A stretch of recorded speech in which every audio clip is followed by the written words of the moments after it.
when you read Jefferson's Bible, except that it can't be the Word of God. does it say anything to you?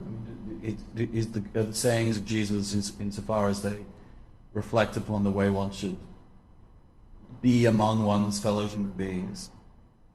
They're just as what's left over is just as wicked as it was to begin with, it seems to me. It's wicked to love one's Or as it doesn't ask one to love one's neighbor. That was said by Rabbi Hillel long before. When Jesus is asked, love the neighbor as oneself, an impossible. See, the real wickedness of Christianity, or one of its many, I think one of the central ones, it demands the impossible. To ask me to love you sometimes seems too easy. To ask me to love you as I love myself is an impossible demand. I cannot possibly and conceivably do that, and it would be wrong of me if I did, because I have other things I have to do. But as an aspiration? For wife, children, others. An aspiration? No, absolutely not. It's the dissolution of the personality. It's the abolition of the individual. Of course I'll have enough self-respect to like myself more than I love you. I'll have to do it.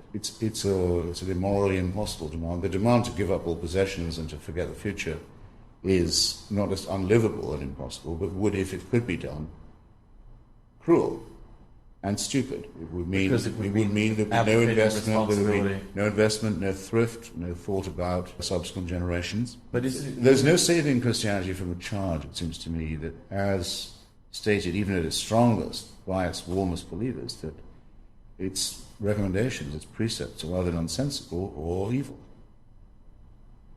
I just find the whole... Sometimes both.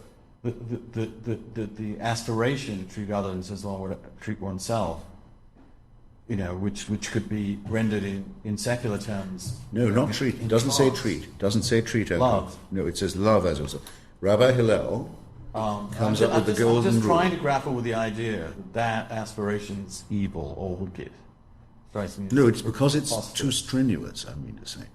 Because it's impossible, it means that anyone falling short of it is in a state of sin. Do to others what you want done to yourself doesn't mean always be nice to me, because it would be banal as well as tautological. It could be you have to be very hard on someone.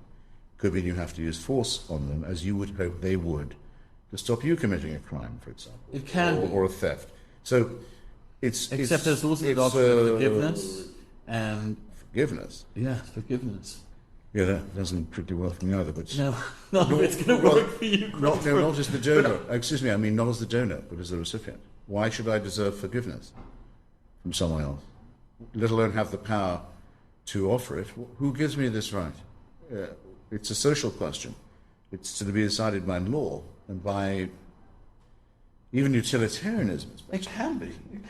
It need not be.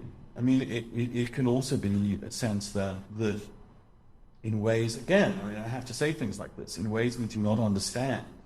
That you do have to say that. Yeah, well, that is a premise of every religious state. Agree that you are one of those. In which case, to some extent, we can argue, as we are about whether this doctrine makes sense in the way that one lives one's life, or whether it is inherently dangerous, or inherently wicked, or indeed inherently totalitarian. But at some level, what matters, therefore, is the level at which certainty, which one holds certain truths, and there is a fundamentalist mindset in which this ideal is always the enemy, the perfect is always the enemy of the good, and in which the human being thrashes around in guilt and condemnation and judgment, and in which the last thing one sees in another human being in the sway of this religion is serenity or calm or benevolence.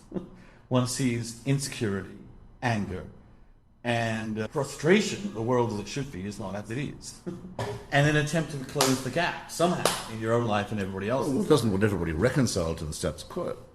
But human discontent with the way things are has been a great spur to invention and innovation, usually waged against the priests and against religious dogma. Ever since we have records. They will also die, and you will die, and whatever achievements you have managed will no longer be available to you. Well, that's a priori true.